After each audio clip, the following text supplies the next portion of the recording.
Olá, vamos mergulhar na metodologia Kanban. Vamos aprender ela em poucos minutos. Fica aqui com a gente nesse vídeo até o final. Então, sobre o método Kanban, algumas pessoas entendem a palavra Kanban como o quadro Kanban ou o que foi usado lá no sistema Toyota de produção para sinalização, mas aqui a gente vai falar da metodologia, do método, de como a gente se organiza e a gente puxa práticas, princípios ali junto do uso do quadro Kanban, de sinais e assim vai. Então, primeiro um pouquinho sobre o Kanban, né? O método é um conjunto de práticas e princípios que foram observadas em algumas iniciativas e a gente vai trazer aqui para vocês usarem nas suas iniciativas. Primeiro, os princípios de mudança ali do Kanban. Comece com o que você faz agora, então você não sai mudando tudo, você começa com o que você já tem. Então, diferente de outras metodologias que fala para tudo, vamos começar aqui de uma forma diferente, não, o Kanban usa o que você já faz e vai evoluindo em cima disso. Então você vai compreender os processos atuais e vai respeitar os papéis e responsabilidades já existentes dentro do seu ambiente. E aí o grande lance é, concorde em buscar melhorias, isso de forma evolutiva e colaborativamente. A gente vai ver mais a fundo isso como uma prática do Kanban. E incentive atos de liderança em todos os níveis. Para você fazer essas mudanças, para você evoluir o seu ambiente, você precisa de pessoas que liderem essas mudanças. Depois os princípios de entrega de serviço. Vamos primeiro para o primeiro princípio aqui. Compreenda e concentre-se nas necessidades do seu cliente. O seu cliente é a coisa mais importante. A gente precisa focar nele, no que é mais importante, eliminando outras coisas que são menos importantes ou diminuindo pelo menos a importância. E aí vem o princípio mais importante do Kanban na minha visão, que é gerencie o trabalho e deixe que as pessoas se auto-organizem em volta dele. Então, dentro do Kanban, a gente vai fazer algumas coisas diferentes, como, por exemplo, a daily, que dentro dos métodos ágeis é muito comum as pessoas fazerem. Aqui no Kanban, a gente vai fazer de frente para o quadro, olhando para as atividades e perguntando para cada atividade. Uma forma de dizer, né? A gente vai passando por cada atividade, quem tem algo a dizer sobre essa atividade? Passa por outra, quem tem algo a dizer sobre essa outra? E assim por diante, você vai passando por todo o quadro. Quando você termina de passar por todo o quadro, todo mundo teve a oportunidade de falar e você ainda pode dar alguma abertura se alguém tem algo a mais a dizer. E crie políticas para melhorar os resultados para o seu cliente, da sua empresa e assim vai. E essas políticas é a regrinha do jogo. Como que você vai fazer isso dentro do seu ambiente, como que as pessoas vão se organizar, crie as regrinhas para ajudar essa auto-organização em volta do trabalho. E as práticas do Kanban. São 6 práticas aqui, a gente vai passar por elas durante a explicação ali do Kanban, mas uma passagem rápida aqui primeiro. Visualize. Gestão visual vale muito a pena. Muitas das vezes o nosso trabalho está escondido dentro dos e-mails, dentro de sistemas. Quando a gente coloca num quadro Kanban, coloca visual, a gente entende melhor quantidade, volume, como que as coisas estão acontecendo. Vale muito a pena usar e abusar da gestão visual.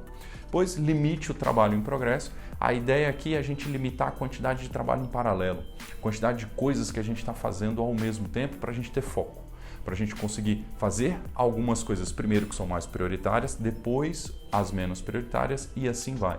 Se a gente começa várias coisas ao mesmo tempo, aquela que é mais prioritária vai demorar mais para ser feita e você ainda vai ter as trocas entre as atividades, vai prejudicar a sua produtividade. Uma técnica muito importante dentro do Kanban, limitar o trabalho em progresso. Gerencie o fluxo. Você vai detalhar o seu fluxo no seu quadro Kanban e vai cada vez mais ter uma percepção visual e melhor do seu fluxo. E aí, com o uso de métricas, a gente melhora ainda mais essa gestão. Implemente ciclos de feedback. Você vai olhar para o seu fluxo de tempos em tempos e melhorá-lo. E tirar informações, olhar para as métricas do seu fluxo, para o que está acontecendo e fazer um feedback do seu fluxo, do seu ambiente de trabalho. E a mais importante do Kanban, porque é o que conecta tudo, melhore de forma colaborativa e evolua experimentalmente. Faça experimentos. Funcionou? Continua. Não funcionou? Volta atrás. E assim vai. Você vai experimentando e evoluindo. Então vamos para o como fazer? A gente vai entender aqui boa parte do que a gente está falando sobre Kanban. Comece pelo básico, né?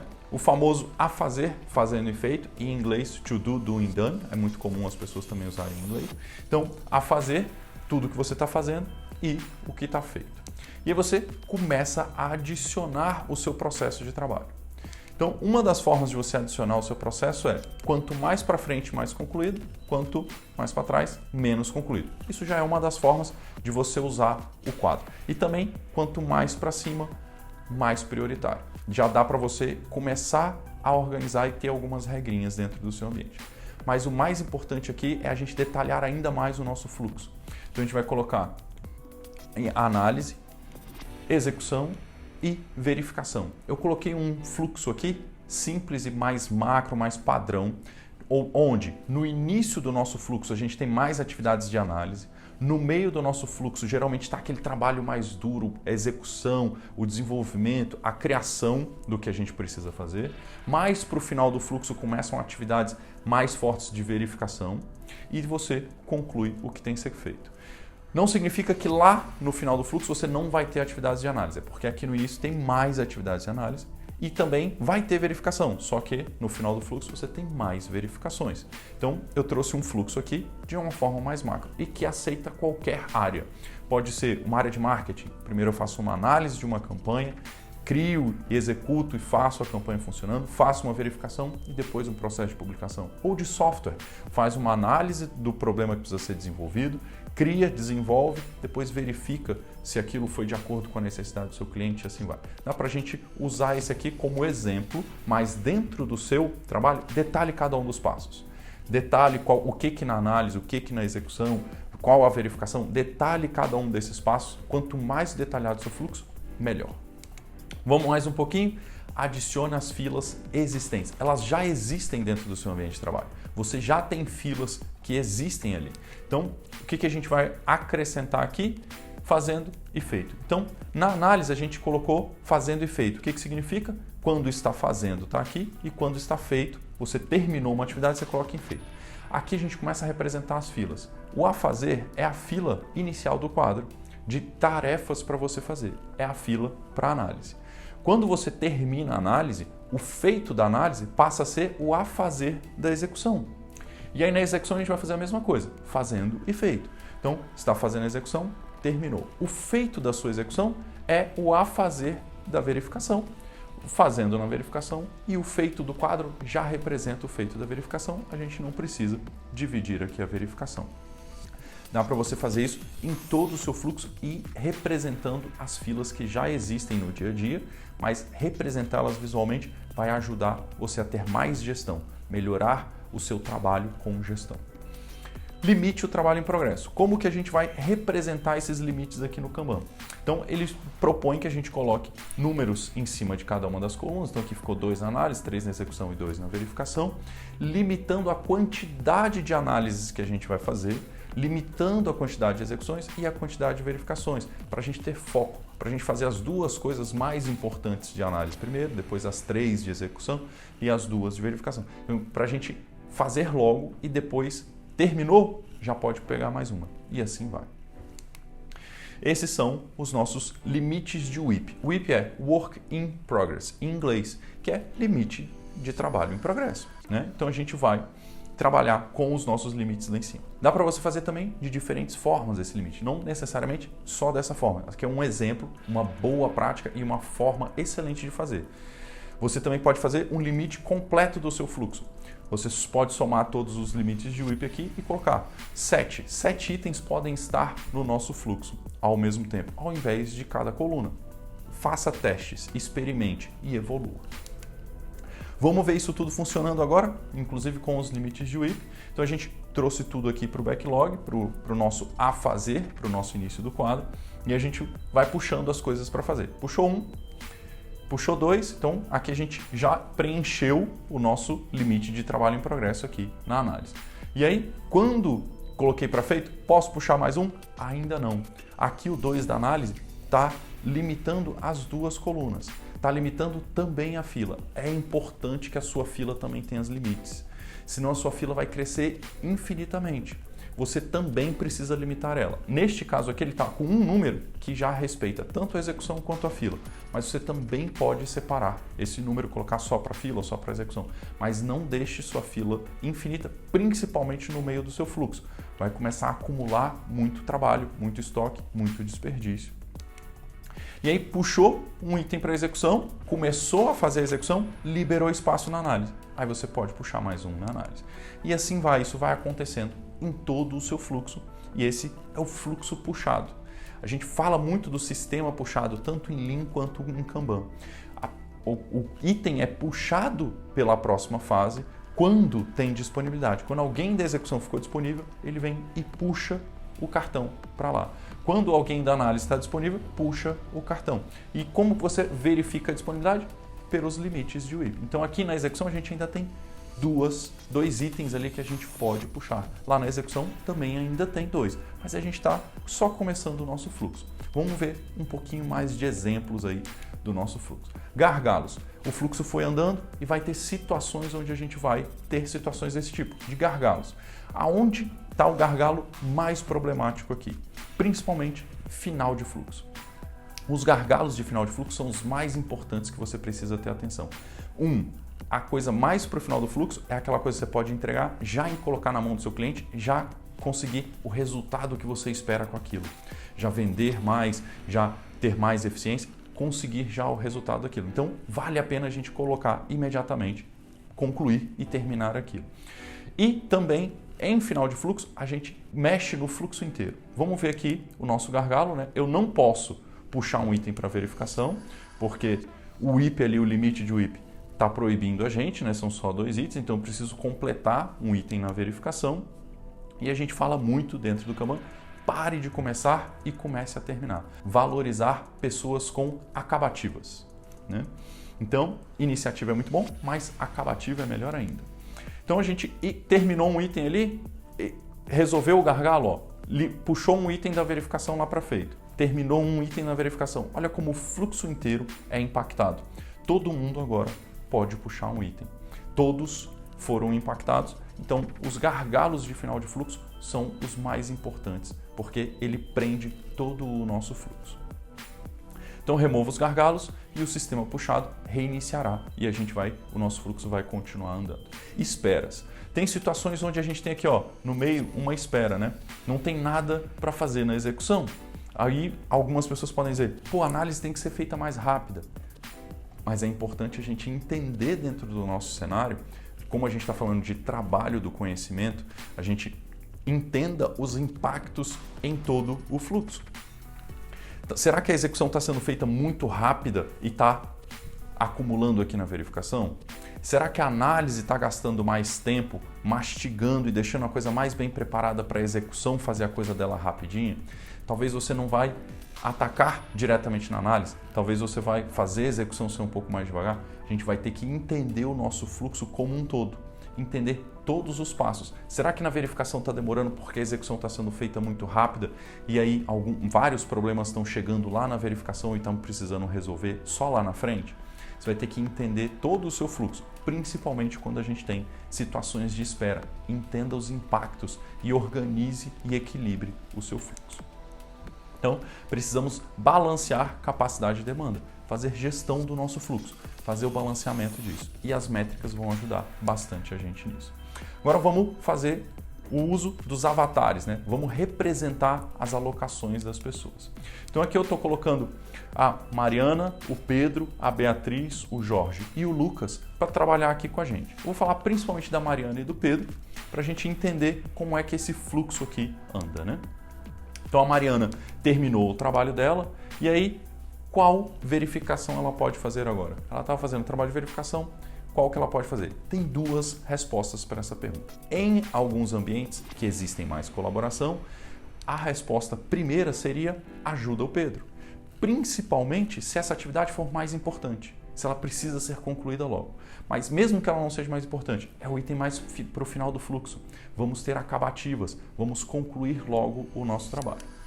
E aí, uma outra opção seria a Mariana puxar a atividade. Em ambientes menos colaborativos, isso seria o mais natural. Mas vamos aumentar a colaboração dentro do nosso ambiente e vamos fazer as pessoas se ajudarem mais. Então a Mariana puxou e ambos estão fazendo o trabalho e o nosso fluxo vai andando. Chegou um momento que Mariana e Pedro estão livres. Como que eles podem puxar as próximas tarefas. Tá vendo o sistema puxado acontecendo, né? Então, ficou disponível, puxa um item de trabalho. Tem duas respostas de novo para essa pergunta. Uma delas é, os dois podem puxar juntos aquela atividade, principalmente se for uma atividade super importante, que impacta o nosso ambiente e assim vai. Então, já faça logo. Os dois juntos vão fazer mais rápido, vão melhorar o nosso fluxo para resolver aquilo logo. Ou cada um puxa uma em paralelo. E aí os dois fazem o trabalho. E aí, ei pessoal, encontrei o problema. De repente, a Mariana estava fazendo a verificação e encontrou um problema. Como que a gente vai resolver isso dentro do Kanban? Você pode chamar alguém para te ajudar, já chama alguém lá da execução e já resolve imediatamente, uma das opções. Outra opção, chama todo mundo. Se for uma coisa super importante, a empresa está sendo impactada por esse problema, a gente está perdendo dinheiro, chama todo mundo, força-tarefa e todo mundo resolve aquele problema. Ou a gente pode escrever um novo item e colocar no nosso fluxo. A Mariana percebeu que pode ser escrito um item desvinculado, não tem ninguém para ajudar ela e ela coloca aqui no fluxo. Então a gente não volta o cartão no Kanban, porque é um trabalho do conhecimento. Ele está ganhando conhecimento conforme a gente anda no nosso fluxo. Ele não perde conhecimento. A Mariana descobriu um novo conhecimento, uma nova coisa que precisa ser feita. Então ela escreve uma nova atividade e coloca aqui no início do fluxo. E a própria Mariana já pode fazer a análise, ela entendeu o problema, ela sabe o que é aquele problema. Então ela já explica aqui como que esse item vai fazer, se você tiver disponibilidade aqui de WIP, né? Então nesse caso aqui tem disponibilidade, podem ter dois itens, então a Mariana pode vir aqui trabalhar na análise e ela conclui aquele item na análise. Então as pessoas não estão presas no seu espaço, elas colaboram e ajudam em todos os espaços. De novo, gerenciamos o trabalho e deixamos as pessoas se auto-organizarem. Então, todo mundo pode fazer tudo, mas as pessoas têm noção da sua capacidade, da sua expertise, da sua especialidade. Então, elas se concentram mais naquela especialidade, mas nada impede que elas possam ajudar uns aos outros, trabalhar em conjunto, fazer par. E aí, o nosso fluxo vai evoluindo. Então, Mariana terminou aqui a análise, voltou lá para ajudar o Pedro, já que esse item aqui está bloqueado, esperando a conclusão aqui, e aí foi andando e o nosso fluxo foi continuando, e aí o pessoal aqui puxou aquela atividade para ser executada quando terminaram ali a execução. E a coisa foi fluindo. Urgências. Vai ter situações onde a gente encontra uma urgência. Vamos supor aqui um trabalho em amarelo, para a gente colocar uma cor diferente para a urgência. Apareceu uma necessidade urgente. Daqui a pouco a gente fala um pouquinho mais das cores. Apareceu uma necessidade urgente, né? E olha só, uma técnica super interessante. Colocar uma raia separando o que é trabalho normal e o que é um trabalho urgente. Então essa é uma raia para itens urgentes. Então você colocou o item urgente aqui. Dá para a gente usar políticas explícitas dentro do nosso ambiente, uma das práticas do Kanban. Neste cenário aqui, como exemplo, não necessariamente você precisa fazer da mesma forma, foi colocada uma política de quando tem algo urgente, para o que você está fazendo e vem resolver o urgente. Então aqui, ó, parou, resolveu e assim por diante, parou, resolveu e finalizou aquele item. Como ele era urgente, muito importante para a empresa, seguiu mais rápido o fluxo, né? Mas coloque também limites de urgência, senão tudo se torna urgente. Quando a gente coloca limites desse tipo aqui, por tipo ou por classe de serviço, a gente vai ver que esse urgente é uma classe de serviço. A gente está falando de cargas de trabalho. Então a gente também vai falar de cargas e de limite de WIP. Então a gente começa a regular a carga. Quanto de carga de trabalho no urgente, quanto de carga de trabalho nas outras atividades. E você vai controlando cada vez mais o seu fluxo, fazendo cada vez mais gestão do seu trabalho. Classes de serviço. Urgente lá é uma classe de serviço, a gente pode ter outras classes de serviço. Então eu puxo o urgente para cima, ele é o mais importante de todos, vale a pena ele ficar em cima. E aí eu coloco mais uma classe de serviço, ó, data fixa. Coisas que têm data, principalmente datas de negócio, datas voltadas para o cliente. Essas são as datas que a gente precisa representar e precisa prestar atenção, porque elas impactam se a gente puxa o trabalho agora, se a gente faz o trabalho agora ou a gente faz um outro trabalho. As datas de negócio são as principais que a gente precisa representar. Cores, falei para vocês que a gente ia falar um pouquinho mais das cores. as cores não eram as urgências. Apesar de vir um item amarelo diferente ali, as cores são tipos de atividades diferentes. Então a gente representa o vermelho com as correções, o verde aqui com as tarefas e o amarelo com as mudanças de negócio. A gente começa a tipificar o nosso trabalho e aumenta ainda mais a nossa gestão. A gente começa a entender quanto de cada tipo de trabalho está no nosso ambiente. Então aqui, ó, tenho 2 itens em amarelo, que foram um já concluído, um para fazer, um item vermelho e vários em verde. Então a gente começa a entender quanto de trabalho tem de cada um dos tipos. Também vale muito a pena a gente fazer essa gestão. Só que as coisas podem mudar de classe de serviço. Esse item aqui, que a Beatriz e o Jorge estão trabalhando, ele ganhou uma data. Ele não foi concluído aqui no tempo normal, começou a chegar perto de um momento crítico, isso vai começar a impactar a empresa daqui a pouco, então ele recebe uma data fixa. Cara, até essa data aqui a gente precisa resolver, senão o impacto para o nosso negócio vai ser muito grande. Se não resolveu nessa data, aumenta ainda mais a urgência, virou urgente. Na classe de serviço, você tem essas mudanças. No tipo, não. O tipo é a natureza da demanda. Então, a cor do cartão você não vai mudar. Mas em ferramentas eletrônicas, fica fácil a gente mudar a cor, mudar a raia e trabalhar da melhor forma possível. Aqui são boas práticas e técnicas. Você não precisa seguir exatamente desse mesmo modelo. Você pode usar tipos nas raias, você pode usar classe de serviço na cor, dá para mesclar isso tudo. São boas práticas que a gente está passando aqui para vocês. E aí o fluxo foi seguindo, né? O Lucas terminou uma atividade aqui e como ele terminou a que ele estava executando, qual que ele puxa próximo? Urgente. Ela é a mais prioritária. E assim vai seguindo o fluxo, né? Previsibilidade e métricas. Como que a gente calcula isso? Alguns itens que é importante a gente calcular, passar uma visão rápida aqui de métricas. Primeira coisa, use dados históricos para você medir. Olhe para o dado que já passou pelo seu fluxo, pelos itens que já passaram e meça tudo que já passou, quantos passaram, quanto tempo levou e assim vai. Então a gente vai ver quantos itens foram entregues lá por dia, por mês, por semana, quanto tempo levou cada item para ser entregue. Vamos medir também os tempos em esperas, quanto tempo as coisas ficaram nas filas, para a gente comparar com o tempo que ficou em execução, onde a gente precisa melhorar mais. Você vai se surpreender que nas esperas é onde a gente precisa ter mais foco. As coisas ficam muito tempo nas esperas. E faça os ajustes. Conforme você vai vendo o seu fluxo, entendendo as suas métricas, você vai fazendo ajustes tanto nas cargas de trabalho quanto nos seus limites de WIP. Isso foi sobre o Kanban. Uma explicação bem rápida e direcionada aí para você já começar a utilizar no próximo dia. Aqui na Synergic, a gente tem treinamentos para você aprofundar ainda mais o Kanban. Dá para você mergulhar e usar muito. Aqui foi pensando em um time, dá para você conectar times, usar isso na sua empresa como um todo. Dá para usar Kanban com muito mais técnicas e aumentar muito a gestão do seu trabalho. Compartilhe esse vídeo com quem ainda não conhece de Kanban para você ajudar essa pessoa. Siga a Synergic nas redes sociais e nos vemos no próximo.